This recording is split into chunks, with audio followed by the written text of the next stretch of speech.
immediately then, You like could right after. you could read it tonight.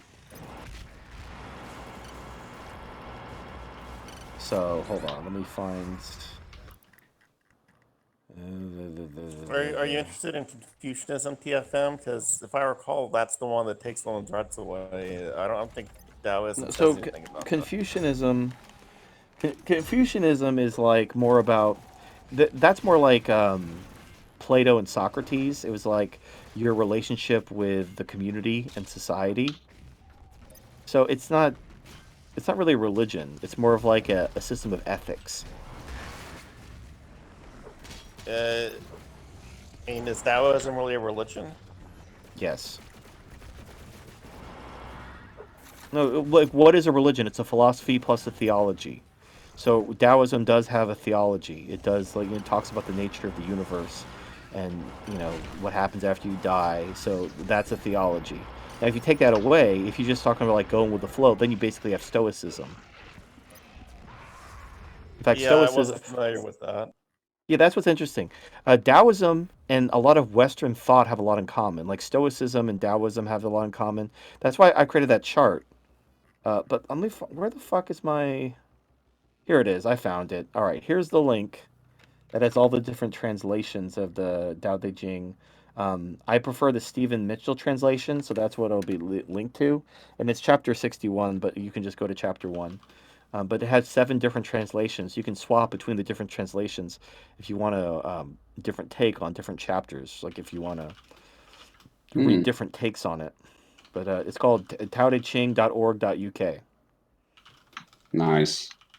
So yeah, it's Well, like the reason I literally brought up a couple. Confucianism is that basically Confucianism allows you to take women's rights away, but Taoism doesn't. Well, no, so the you got to take women's rights away as a well. You take women's rights away because it doesn't work. So the Tao is all about what works.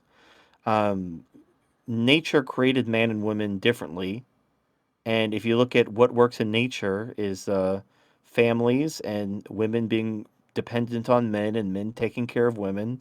That is nature. That is what works. Uh, there's no equality. In fact, I think in the Tao Te Ching it even says there's no equality in nature. Like it completely rejects equality. Yeah, In but fact, does it specifically talk about individuals or like peoples or it, gender? it no, it doesn't. It doesn't. It does because it doesn't matter. It does talk about how government should leave people alone and not try to force them to do anything, and let people do what they want. Because like by forcing them to be good, you're creating evil. So basically, like it's very libertarian. It's almost anarchist, and it rejects equality. And basically, it's all about what works and what. Not even about happiness per se. It's about conforming yourself instead of trying to conform the world to your desires. It's about understanding that you don't know better than the universe. It's like the free market. You have these geniuses in the government. You have all these great ideas, but these people won't get with the program. So we need to like tax them and take their money and that we're gonna spend their money better than them.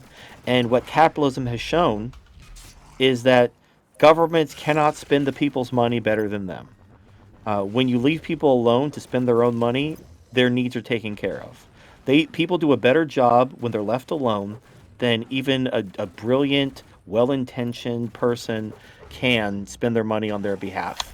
So that is essentially, that's an endorsement of this concept of let people do what's natural to them and leave them alone, and their collective wisdom, them acting as nature intended, will produce better outcomes than if you try to force your vision on them.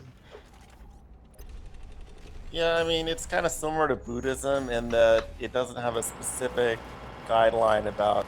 It just seems to me it's easily corruptible. You could say, "Oh, well, feminism is the real expression of your individualism or